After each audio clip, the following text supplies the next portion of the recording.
This is the Poolies podcast with Matt Larkin and Stephen Ellis.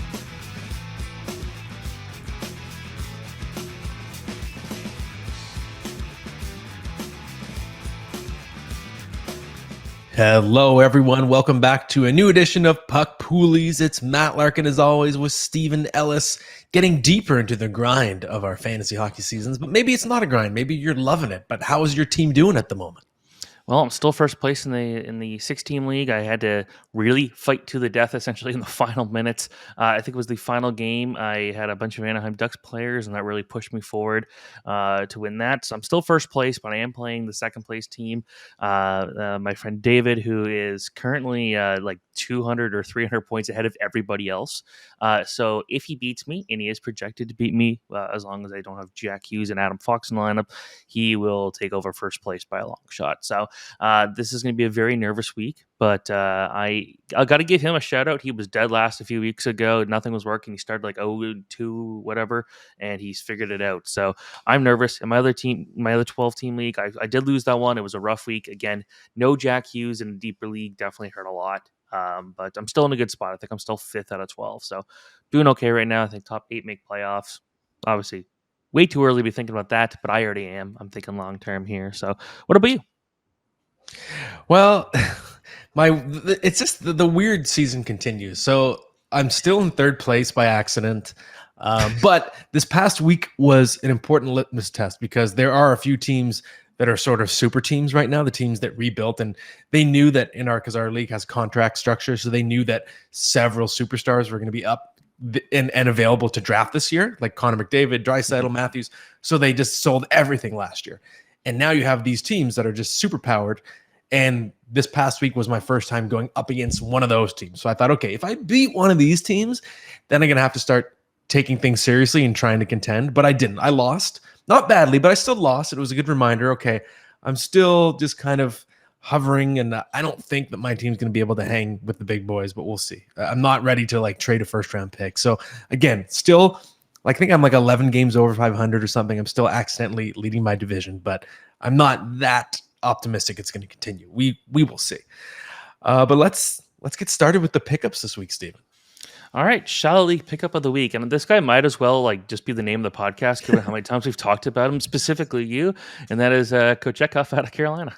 I think that Nick Alberga is also as into Pyotr Kochetkov as I am. I think maybe even more. We could almost like fight for him, but he's available 70% of leagues right now, and of course, you know the reason that the Canes had this 3-goalie rotation in the first place, and they signed Kochetkov to a long-term deal last year is because they understand that Frederik Andersen and Antti Raanta have a history of health problems. Of course, nobody could have anticipated this type of health problem for Andersen, the blood clot. But from a fantasy perspective, obviously, we hope that Freddie's going to be okay. But from a fantasy perspective, it means we're going to be without him probably for a significant period of time.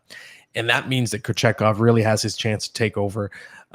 Andersen had a sub-900 save percentage. So did Antti Raanta, or so does he right now so far this season. Kochetkov does as well, but sample size is smaller. So there is a chance for him to take over and maybe just keep that starting job. I know that Yaroslav Halak was signed, but that's a PTO. It doesn't mean necessarily that he's going to stick with the team. I think that's just sort of some insurance. So I think right now you have to play things out with Kochetkov and see if he can be that league winner type of player. Already got a shutout over the weekend as well. So I think that's very actionable. You want to pounce on Kochetkov. And this could be finally the opportunity he's been looking for. Now, if Freddie Andersen comes back and Kochetkov is as good as he can be, I still think he'll get sent down. I don't know about you, but that's just because we've seen this story before where the goaltender becomes fully healthy and Kochetkov, as good as he was, gets sent down. But being waiver exempt helps for that. But this is kind of, you see this as his chance here to show what he can do. I think so. And I think it's a situation where the Canes have sputtered a little bit. There's been some frustration from Rod Brindamore. We know the expectations are really high. So if Kochetkov over the next month or two goes on an absolute heater and is, throwing up a 930 save percentage, playing like one of the best goalies in the league, I think there's enough urgency now in Carolina that they might keep him. And then you might see if Freddie Andersen just kind of staying on LTIR, kind of like Matt Murray last year. I wouldn't be surprised if we saw something like that play out. Similarly to when Joseph Woll played so well down the stretch for the Leafs, there wasn't really an urge to bring back Matt Murray anytime soon. So I think there is a chance because he's got a long strip of runway, knowing that Andersen's out a while, that he could play well. If he could play well for a long period of time, he actually could finally take the job. All right. Medium league pickup of the week. It goes to Eric Gustafson, a guy that you can almost always count on at least doing something relevant fantasy wise. Yeah, Eric Gustafson. I really enjoyed, or I liked that signing by the New York Rangers. He was quite good last year in terms of driving the play, whether it was with Washington, even just in a brief sample with the Leafs. And he's available in 70% of leagues. But in this case, he is the direct replacement to Adam Fox, who is, of course, out long term. And we know Eric Gustafson is proven to be a good offensive defenseman, power play quarterback when he's given that role. He usually doesn't hold it down all season, but when he's in the role, he can produce and be very valuable for short stretches. And right now, it doesn't sound like Adam Fox is going to be back anytime soon.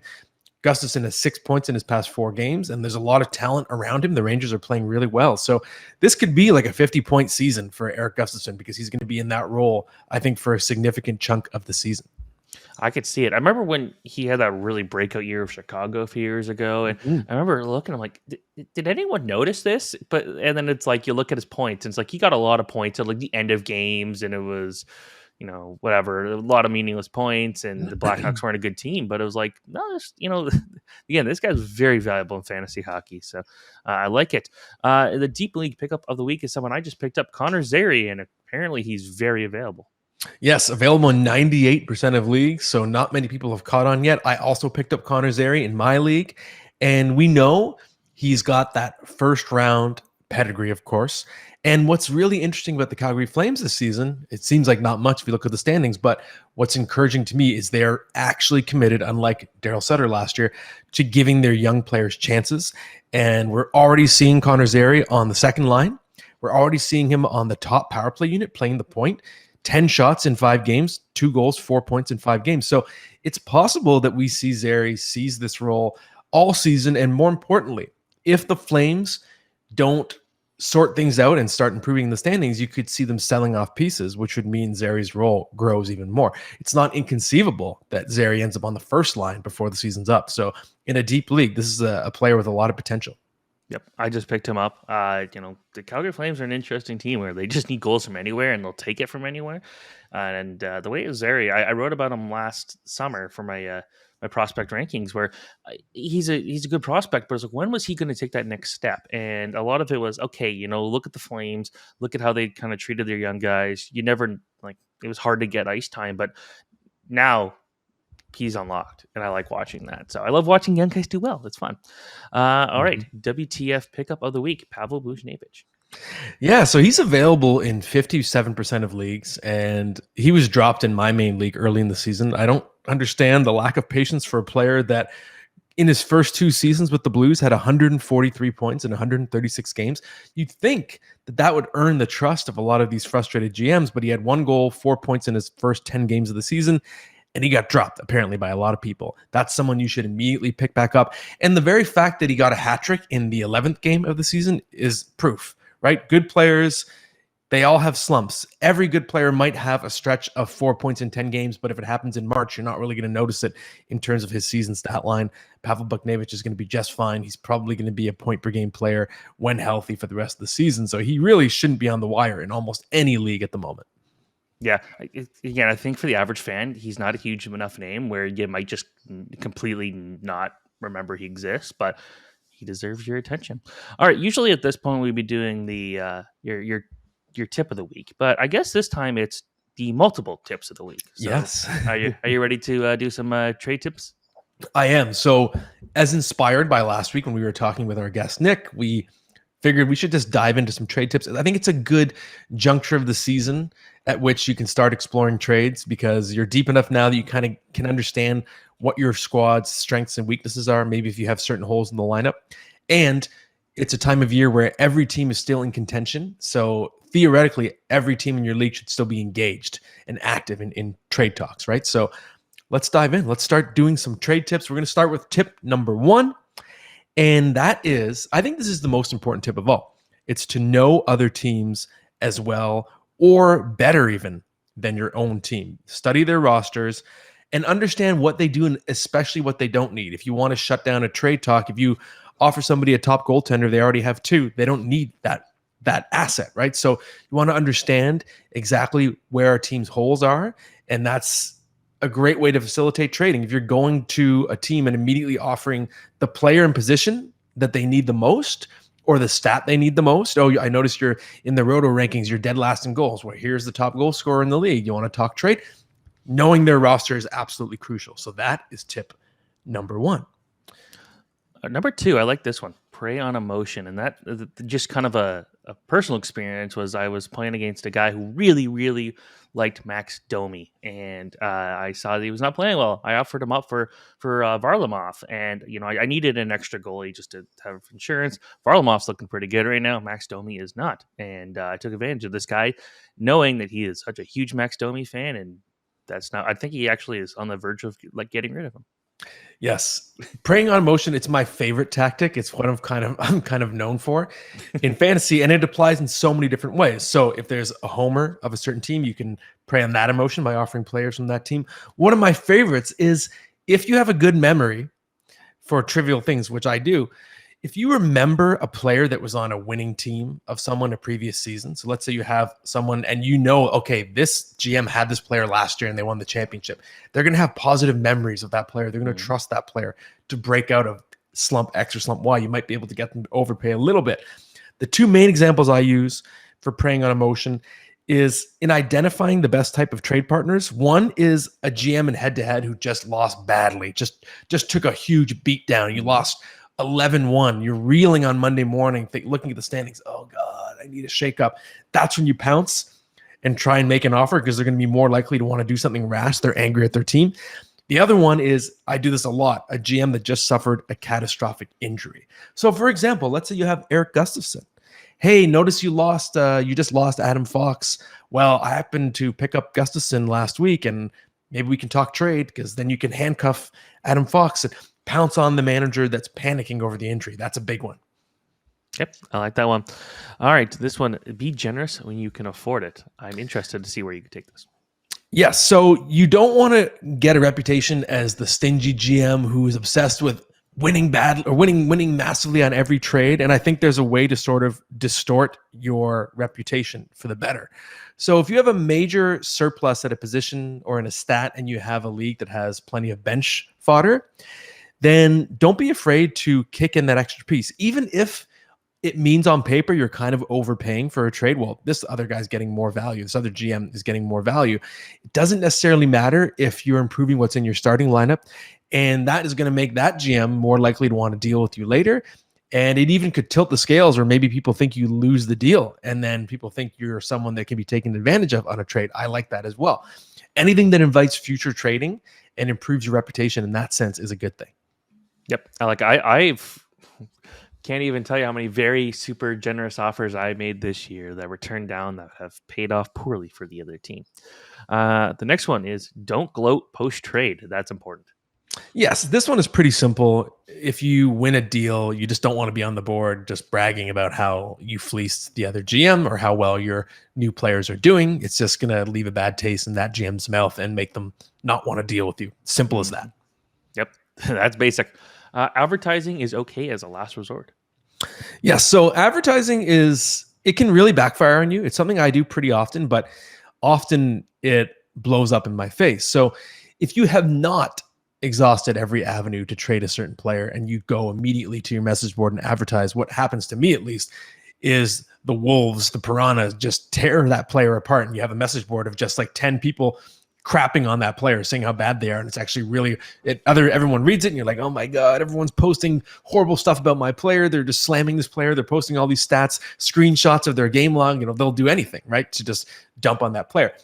So you want to make sure you've exhausted all avenues first. But if you have, let's say you have an injury, you're going to have to drop someone, you really need to make a trade. You've gone through every other GM, you can't seem to find a deal, then you have nothing to lose. You may as well advertise, because once in a while you do that, and then someone who you didn't think was a trade partner might come forward and say, oh, actually, I'm interested in this player. So sometimes it can help you. Have you ever gone on the comments of a player on the Yahoo app? Yes. I love it. Like Brandon Smith, stink sandwich, retirement is calling you. You suck. Ryan Reeves. So no hits. What is your reason for existing? And then what would you say you do here? Yeah. Freddie Gudjoe, trade for Wayne Gretzky. Phil Kessel, I'd rather the Amazon driver who just left my house play instead of this guy. So good. It's Yeah. honestly, some of them are really creative, and some of them are just totally like, what the heck? And I guess the last one we have here is don't walk away from a deal because of pride.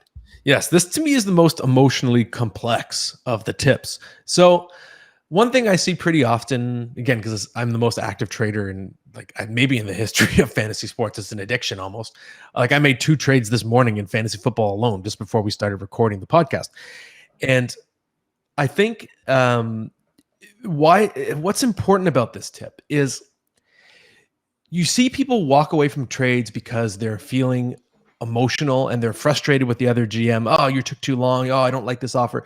That's fine, but you're only hurting yourself if you do that, because you might be missing out on a deal that if you just stayed a little more patient, maybe you waited one extra day, you were frustrated, you pulled an offer down because someone took too long. Maybe that person had a busy day at work, and if you just waited that extra day, they were going to accept the deal. You're just hurting yourself. You might be thinking you're winning the battle of pride, battle of wits, but ultimately at the end of the day, it's just about getting better players and making your team better. So take the emotion out of it. Don't walk away just on account of pride.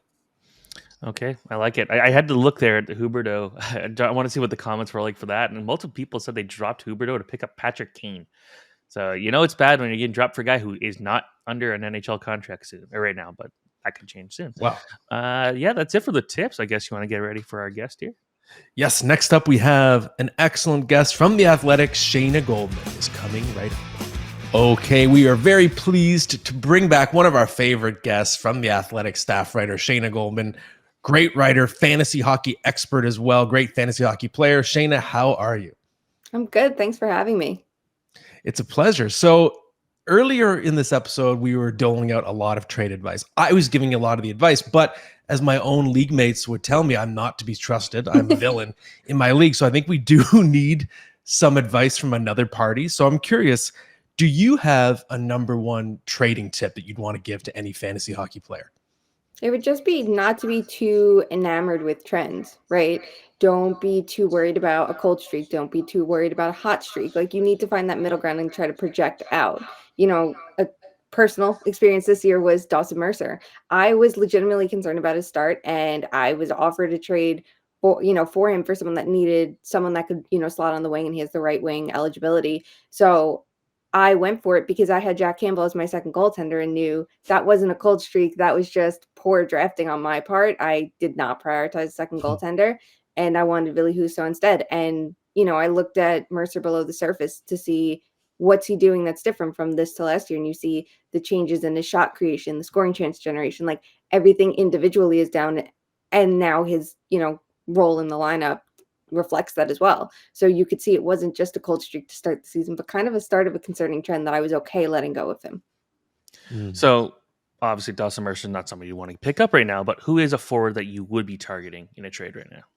So sticking with the Devils, actually, I would be all in on someone like Tyler Toffoli. I think that his production kind of slipped without Jack Hughes, but we know that Hughes is returning, and the two of them have just been crushing it together. And if you go a little below the surface there, you look at their power play, and with and without Hughes, they've always been outscoring their problems, right? And a lot of teams can sustain that, or maybe not at the level that the Devils did to start the year, but at a pretty high clip.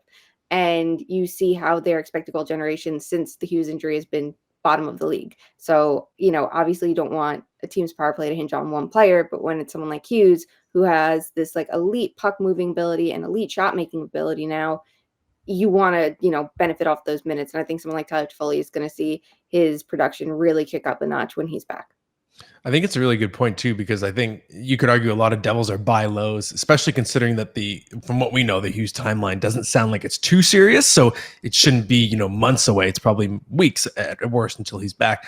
I traded Tyler Toffoli earlier this season only because in a keeper league. So I was going all in for Rupe Hintz. So That's fair. Yeah, I threw whatever I could to get, because I'm rebuilding. So although rebuilding terribly, my team's doing well by accident, but I digress. Shayna, I'm curious, same question, but who is a defenseman that you'd be targeting in a trade right now?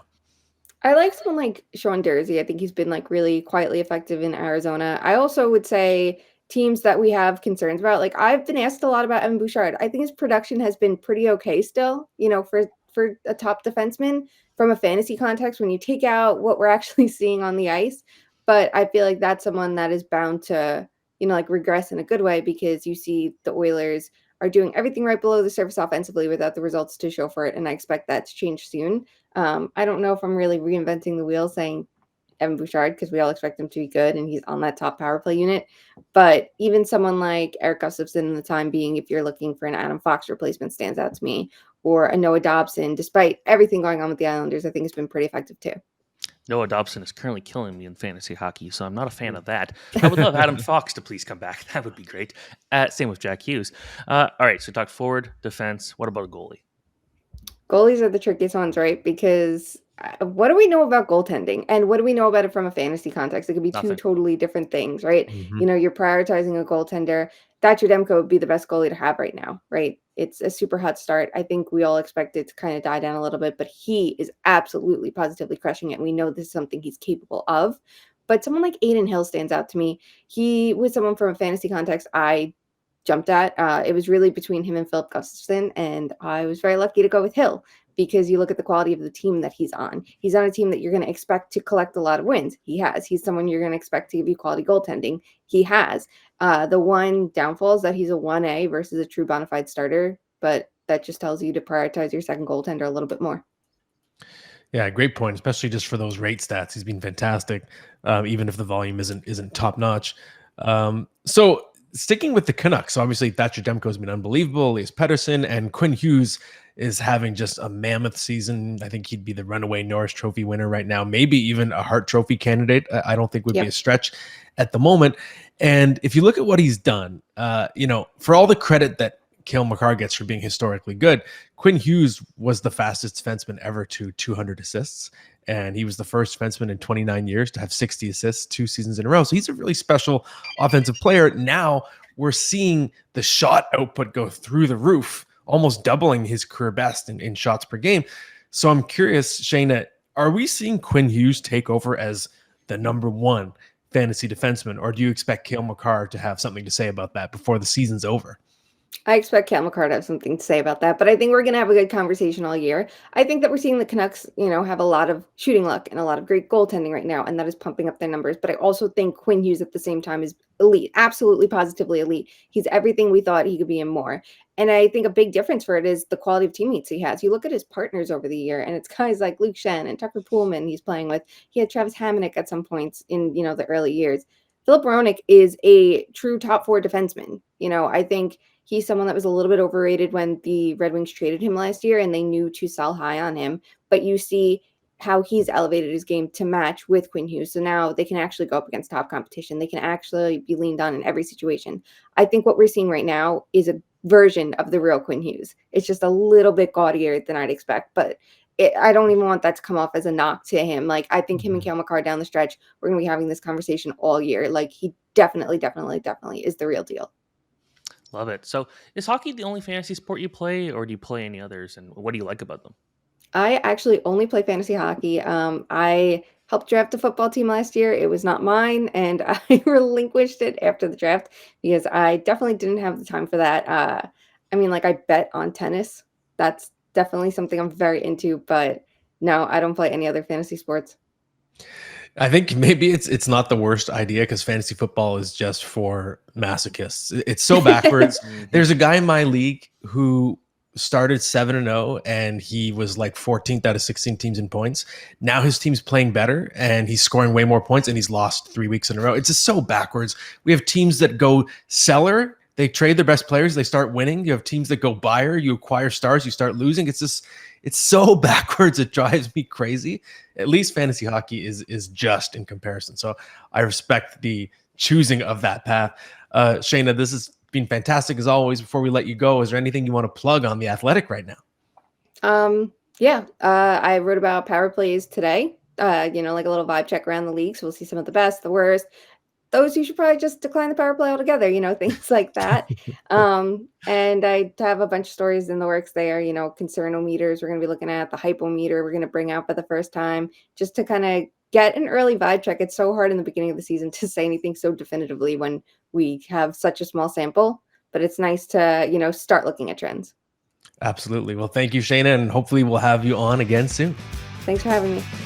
Excellent stuff from Shayna and Steven. Now it's time for our prospect report. And I know even last week you were talking about this player, not sure whether he was going to stay up with the team. It's sort of been an unpredictable situation in terms of how his team is handling him. But I still want to hear your thoughts. Matt Savoie of the Buffalo Sabres.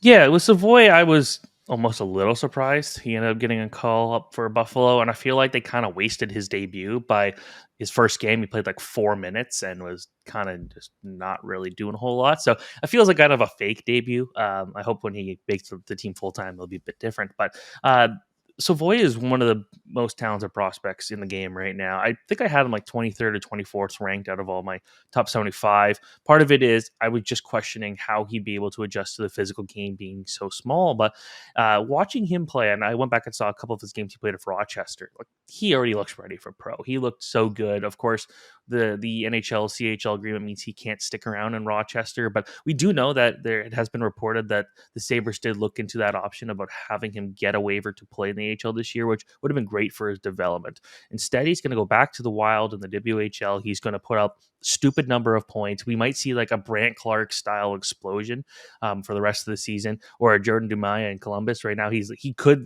win the QMJHL scoring lead, and he missed about a month of the season. Like, that's just how good of a player he is. But with Savoie, we do expect that Zach Benson will join him back in the WHL at some point. We do expect that Savoie is going to be on the top line for Team Canada, especially right now. We're looking at potentially no Shane Wright being there, no Poitras. Connor Bedard, I'm thinking that's probably a good guess. He's probably not going to show up to the World Juniors. But with Savoie, it's just such an incredible playmaker. Always get the heads up moves there. Very quick, very high end skater. Both in the fact that he's got the high end speed, but then he's also just like start stop quick. He can glide really well. It's hard to explain really easily what makes the skating so good because there's so many facets of it that is so exciting. So I'm maybe not so concerned right now about his ability to translate to the NHL and deal with the physicality. He does play a bit feisty too. He's not afraid to throw hits. Easy enough for me to say. But I'd be looking at Savoie making this team next year for the Buffalo Sabres, and I do expect him to be a long-term option in the top 6. Now, one question I don't know if anyone's really asking at this point, Buffalo's got a lot of good young forwards. They're all going to need to be paid at some point. Are we going to see one of them moved? Is it going to be a Yuri Kulik? Is it going to be a Savoie? Will it be a Benson? That's going to be a tough one to see. Jack Quinn, maybe. We'll see. But I think that Buffalo is a team that's going to be flying high for a while. They got so many good offensive pieces. And if Savoie and Benton could keep playing together at some point, that's going to be really exciting. So, Savoie might be the number 2 center there in Buffalo, and that's going to be one heck of a number 2 center. So I'd be looking at him as a long-term option. And if you're thinking of like keeper league fantasy value, is there a player comparison in terms of just his particular skill set of being sort of a smaller, shifty player, but with great playmaking skills? Put me in the spot. I don't know. I know. I was like, I'm going to put Steven on the spot. I'm trying to picture, like, is he a Johnny Gaudreau? But if Johnny Gaudreau played center, would that be a good comparison? I bet a slightly quicker skater, I'd say. Maybe a Braden Point? Braden Point. Yeah, see, Braden Point is the one that was the kind of the comparison for Savoie, but I hated that one because Point is like every year you look at like draft comparables and Point's like compared to like 8 guys in the draft each year. But yeah, Point's probably a good one.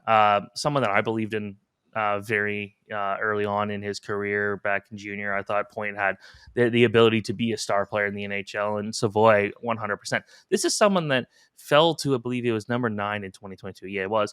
And he was like projected number 3 for most of that year. So he's going to be a star. No question about it.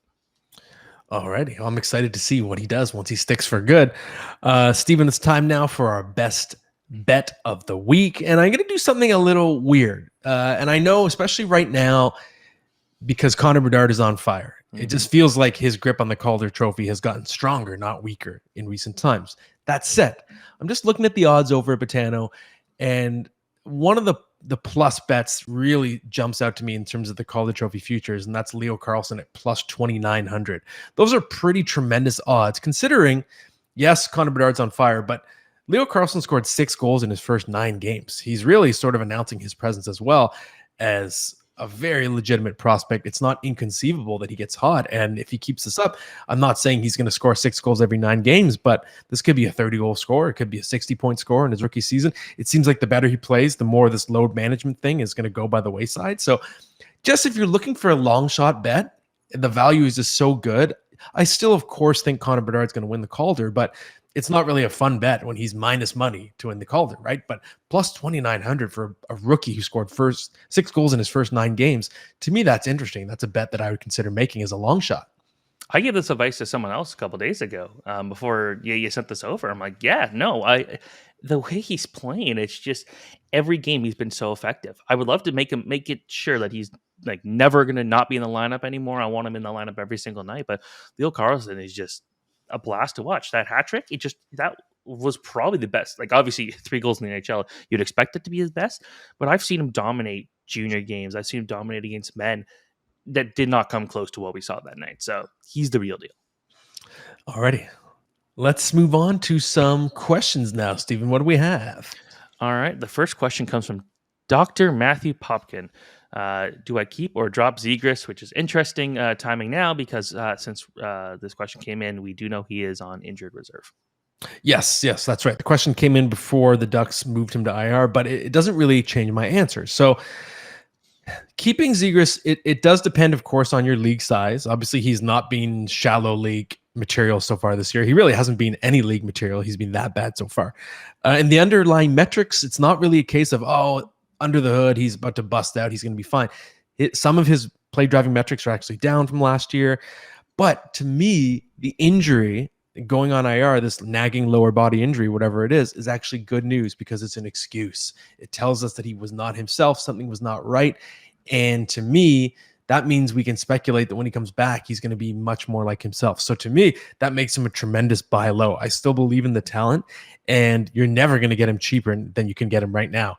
A, having a terrible start to the season. B, on IR, you could probably get him for, 60 cents on the dollar. I'm going to try and get him in my league for that very reason. Okay, I like that one. Next one here from Stuart Griffin. DeBrincat started off hot, but he's slowing down. Are you concerned? Now, for context, he had 4 points in his first 2 games. He had three or more point games in his first 6. So now you look at it, and he had a goal in his last game on the weekend. He had an assist 3 games before that, and then he had a 4-game pointless streak. So he's been struggling a little bit. Yes, and I'm not worried one bit. So he's a goal scorer, and goal scorers are typically pretty streaky. He had, I think it was 9 goals in his first 7 games. He scored on 39% of his shots in those 7 games. There was going to be a huge regression coming, and now he's probably due for some positive regression to go back to normal. So it's just going to be that way. It's just, if you look at guys like Patrick Laine, whoever it is, just pure goal scorer types, you got to ride the wave. Even Austin Matthews gets 6 goals in his first 2 games, goes a little colder, gets hot again. It just goes back and forth. It's just the way it goes when that's your trade in the NHL, goal scorer. All right, and the last one, a last-minute addition to this comes from Mark Eplet. Have you had a chance to get eyes on Lafreniere? Any idea if this is a hot streak or if he's looking good and looking sustainable? Just watching him play, this is the guy that I think we were all kind of just waiting for. Yes, and Lafreniere is someone that I picked as one of my breakout candidates for this season. I think people forget he's still not that old. He's still the same draft class as Tim Stützle. Quentin Byfield is just still getting his feet wet, same draft class, right? So it's not like he's 25 years old. And I think just with the nature of the Rangers roster breakdown, the fact that, yes, they brought in Blake Wheeler, but he seems to be really on his last legs. They didn't replace Patrick Kane, Tarasenko. So there's opportunities on the wings in that top 9, especially to move up in the lineup. And a lot of Lafreniere's underlying metrics were good, suggesting that he was improving going into the season. And I think he's someone that can bring a little bit of physicality as well, a little bit of hitting bonus if you're looking at him through a fantasy hockey lens. So I'm not saying he's going to, score 50 goals or anything like that, but I was hoping we would see him kind of do what Philip Hedl did last year and become a 20-plus goal scorer, reliable scorer. So I'm hoping that we get like a 25-goal, 55-point season from Lafreniere, and I think that's entirely possible. It's what I predicted, and so far I think it's going that way. He's on pace for 40 goals, so it's possible he gets that at least. But I'm still a believer. What we saw him in junior, he had a tough kind of introduction to the NHL. He missed it was like 8 months between games. And, a lot of players were in the same situation, but having to play your first NHL game without getting any exhibition games, no rookie tournament games, nothing like that, that's difficult no matter the player you are. So I'm not worried. I still, again, he's 22 years old. Like, he's still quite young. So I'm looking forward to see what he can do. Absolutely. Okay, Steven, we're going to finish it off with the starting lineup. And I think this is the first time ever that we're going to do a part 2 of a starting lineup, because I did my top video games of all time last week, and you mentioned that you would like a crack at it as well. So we're doing best video games of all time, the counterattack, Steven's version of the starting lineup. All right. So number 6, Call of Duty Warzone. Nothing will kind of I don't know if I'll ever be able to replicate the experience of the start of the COVID lockdowns, and everyone's at home. Everyone, like, a lot of people weren't working. There's just so much extra free time. And within days of everyone getting locked down, Call of Duty releases its free, like, everyone could play game, and it was some of the most fun I've ever had. You see NHL players were streaming it, other pro athletes were streaming it. It was just so fun. Everyone was into it. The game was extremely popular, and I got to play with a lot of my good friends. So I miss the OG Call of Duty Warzone days, and it's way better than the regular Call of Duty games where it's just the kill the other team as many times as possible, hit a score. No, this one is about survival, and I always thought that was fun. I'm not a huge battle royale fan, but that was the one that got me interested. I got to put one NHL game in here. So NHL 04, the game I still play from time to time. I help mod the WTF mod, because of course I did. That is a lot of fun. And I guess a shout out to NHL 09, where a friend of mine, I mentioned him on the show before, Mariana, we used to, in this one photography class, it was such a bogus class where the teacher never paid attention. And we used some of the mod files from NHL 04, put it on NHL 09, and played an entire Division 3 World Championship on it. Like, I was like South Korea playing against like South Africa and things like that. And South Korea, we won easily. And you'd hope so, because they ended up going playing the Olympics. But that was actually really funny, because even though that was about, I don't know, 5-6 years before the Korean team made the Olympics, a lot of the roster was still the same. So when the Olympic team came out, I'm like, I recognize all your names. That's awesome. So shout out to NHL 04 and 09. But I'm talking just the PC versions of those. I didn't care for the console ones. Next one, Need for Speed Most Wanted 2005 edition. If you've played that game, unbelievable story for a street racing game, which is like pretty much impossible to do. Need for Speed games are kind of more about the driving than the story, but that one was truly, you had the super cool car, you lost it in a street race, and you have to fight your way back and beat all the best drivers to go and get your car back. And I thought the story was great. The police were a lot of fun to deal with. And I heard there's a rumor that they are remastering the game for PS5. I hope so. Next one, considering I've talked about this game a few times in a row, I'm surprised maybe it's number 3, but Spider-Man 2, the story mode is just great. I still finding great story elements of the game. We do expect there is going to be a DLC to make it even better, but in terms of just the quality of the story is unbelievable. The swinging is a lot more fun than in other Spider-Man games. The combat sequences can get a little boring, to be honest, especially when you're on like wave 3 of fighting the same loser henchman. But it's good, and there's a lot of also kind of throwbacks and little small nods to things that you wouldn't have expected. Like, one of the first bad guys you face, like just a regular henchman, is wearing a white shirt and green pants. Now, if you played the Spider-Man game for the PS1 and the PC back in 2000, that was the generic look for all those guys. So that was a cool, just like little nod. Cool. But that's minor. Number 2, RuneScape, both RuneScape 3 and old school RuneScape. That was the game that got me into playing online games and playing with friends and doing things like that. But it also got me interested in learning about like game creation and how things like that happen. And it's still being played to this day. I still log in from every little bit just to see what's going on. And my brother plays, and a lot of friends are into it. So if you've ever played RuneScape, you know kind of the effect it has and why it is still a popular game 5 million years after it came out. And number 1, iRacing. Kind of put a racing game number 1, but that's the one I do all my 24-hour races, 12-hour races. We got a 24-hour race coming up in January we're already practicing for. I race in a league that's got professional drivers from NASCAR and IndyCar, guys like Dylan Hart Jr., Kyle Busch, Mario Andretti, guys like that have raced against me, and that's a lot of fun. So, to me, that's the closest we've ever got to a perfect racing game. It's great competitive online play. It's pretty much only online play outside of racing against AI, which is kind of boring, but Yeah, those are my six. It kind of goes, couple sports. Guitar Hero 3 also got an honorable mention, but yeah. So that's that. Excellent. I really like the list, and it's sort of not a list that I would have been able to figure out on my own. I knew Spider-Man 2 would be on there, but I wasn't sure about the other games. NHL 04, like I said last week, almost on my list. Played so much of it in university, just season after season, and my favorite thing about it was playing with your friends, and then you sort of immortalize like really bad players, and they become like household names. Like Jean-Luc Grandpierre was like when we won the Norris with him, and the goaltender is Sebastian Charpentier. I think he was like a 60 overall. He had a 55-point season. He had 55 assists in 58 games. He was almost a point per game player for us. And the fact that I remember that years later, pretty ridiculous. Oh, but yeah. Like I posted a video of Mark Diddy getting a hat trick. We figured how easy it was to score for goalies sometimes. I had Mike Komisarek. I made him into like the greatest player of all time. And that was actually the game that really got me into two things, which is European hockey and also prospects, because that was when I realized there was like, oh, who are these 65 overall guys in the NHL teams? Oh, these guys must be the young guys. And that's when I started learning about players like that, and that became really cool. Interesting. So we end the show this week with a little bit of a Stephen Ellis origin story. I think that's a perfect way to end it this week. Everyone, hope you enjoyed the episode, watching and listening. We'll be back continuing the grind of the season next week.